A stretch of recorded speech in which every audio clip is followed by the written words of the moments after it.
नमस्कार, मी सोनल्स किचनमध्ये तुम्हा सर्वांचं खूप खूप स्वागत. आज आपण पाहतोय गुढीपाडव्याला लागणारी गाठींची माळ घरच्या घरी कशी बनवावी. ही माळ बनवण्यासाठी फक्त 10 मिनिट आणि मोजकं साहित्य लागतं. तर या गुढीपाडव्याला बनवणार ना ही माळ घरच्या घरीच. चला तर मग रेसिपीला सुरुवात करूया.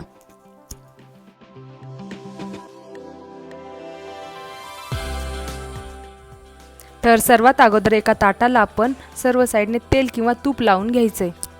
तूप लावल्यामुळे आपल्या गाठी या ताटाला चिटकत नाही, त्या अलगदपणे निघून येतात. तूप लावल्यानंतर यावरती आपण छोट्या छोट्या बांगड्या ठेवायच्यात. बांगड्या एकदम छोट्या असतील तर त्या घ्याव्यात. माझ्याकडे एकदम छोट्या बांगड्या नव्हत्या तर मी ज्या अवेलेबल आहे त्या घेतल्यात. आता यावरती 2 पदर असलेला दोरा माळेसारखा पसरून ठेवायचा आहे. गाठींना एकसारखा आकार येण्यासाठी आपण या बांगड्यांचा वापर करतोय. चला तर बांगड्यांचा सेट तयार झाला आहे. आता दुसऱ्या एका पद्धतीने आपण गाठी बनवू शकतो. दिवाळीला आपण या कॅन्डल आणत असतो तर त्यांच्या बाहेरचा कवर जो आहे तो आपण गाठींसाठी वापरणार आहोत. तर यामध्ये आपण दोरा हा पसरून घ्यायचा आहे. तर गॅसवरती आपण एक पातेलं किंवा एक भांडं ठेवून त्यामध्ये आपण साखर टाकून घेऊया. साखर ही आपण 2 वाट्या घेणार आहोत. 2 वाट्या साखरेमध्ये आपल्या 3 गाठीच्या माळी बनतात. 2 वाटी साखरेसाठी आपल्याला अर्धी वाटी पाणी वापरायचे. पाणी हे साखरेमध्ये टाकल्यानंतर आपल्याला मंद ते मध्यम आचेवरती ही साखर वितळून घ्यायची आहे. तुम्हाला जर एकच गाठीची माळ बनवायची असेल तर छोटी वाटी साखर घेऊन तुम्ही ती माळ बनवू शकता. घड्याळामध्ये बघत फक्त 3 मिनिट आपल्याला हे मिश्रण असं शिजवून घ्यायचं आहे. साखरेसाठी पाणी हे योग्य प्रमाणात वापरावं. जर जास्त पाणी झालं तर आपल्याला हे मिश्रण शिजवण्यासाठी जास्त वेळ लागेल. आपली साखर ही पाण्यामध्ये पूर्णपणे वितळली आहे आणि हे मिश्रण आता थोडं घट्ट बनायला लागलं आहे. चला तर हे मिश्रण शिजवून 3 मिनिट झालेले आहे. आता आपण यामध्ये थोडासा खाण्याचा सोडा वापरायचा आहे. सोडा टाकल्यानंतर गॅस हा आपला मंद आचेवरतीच असावा. सोडा टाकणे हे पूर्णतः ऑप्शनल आहे. गाठींना थोडा फ्लफीपणा येण्यासाठी आपण सोडा टाकतोय. सोडा टाकल्यानंतर 1 ते 2 मिनिट आपल्याला हे मिश्रण पुन्हा थोडं शिजवून घ्यायचे. हे मिश्रण व्यवस्थित बनलं आहे की नाही ते पाहण्यासाठी आपण एका प्लेटमध्ये ते मिश्रण थोडंसं टाकायचं. ते जर एकाच जागेवर थांबत असेल तर आपलं हे गाठीसाठी मिश्रण योग्य झालं आहे. मिश्रण हे थोडं बाजूला सरकते म्हणजे आपलं अजून गाठीसाठी योग्य मिश्रण झालेलं नाही आहे. हे मिश्रण पुन्हा प्लेटमध्ये घेऊन चेक करत राहायचं आहे. तुम्ही पाहू शकता हे मिश्रण पहिल्यापेक्षा थोडंसं घट्ट बनलं आहे. आपण आणखी थोडा वेळ याला शिजवून घेऊया. आणखी थोडंसं अर्धा मिनिट शिजल्यानंतर आपण गॅस बंद करायचा आहे.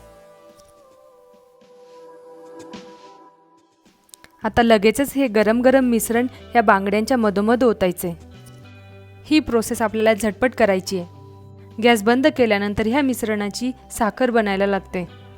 हार हा 5 ते 7 गाठींमध्ये असतो त्यामुळे आपण 5 बांगड्या घेतल्या. तुम्ही 7ही वापरू शकता. चला तर बांगड्यांमध्ये मिश्रण हे टाकून झालेलं आहे. हे ताट असंच आपण साईडला ठेवून देऊया. राहिलेल्या मिश्रणामध्ये 1 छोटा चमचा पाणी टाकायचं आणि हे मिश्रण थोडंसं मिक्स करायचं.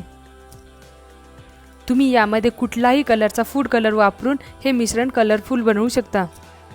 तर माझ्याकडे लाल रंग अवेलेबल होता तर मी यामध्ये लाल रंग टाकला आणि त्यानंतर आपल्याला अर्धा मिनिट हे मिश्रण शिजवून घ्यायचे. अर्धा मिनिट झाल्यानंतर हे मिश्रण आपलं तयार झालंय माळ बनवण्यासाठी.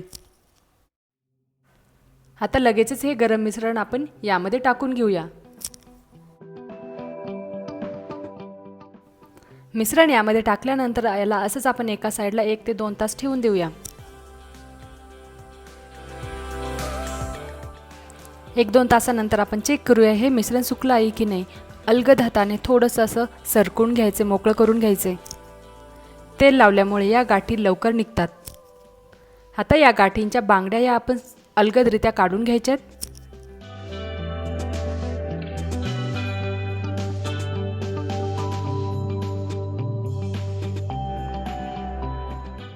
चला तर आपली सुरेख अशी गाठींची माळ तयार झालेली आहे. तुम्ही पाहू शकता बनली की नाही. एकदम सोप्या आणि साध्या पद्धतीने ही गाठींची माळ घरच्या घरी.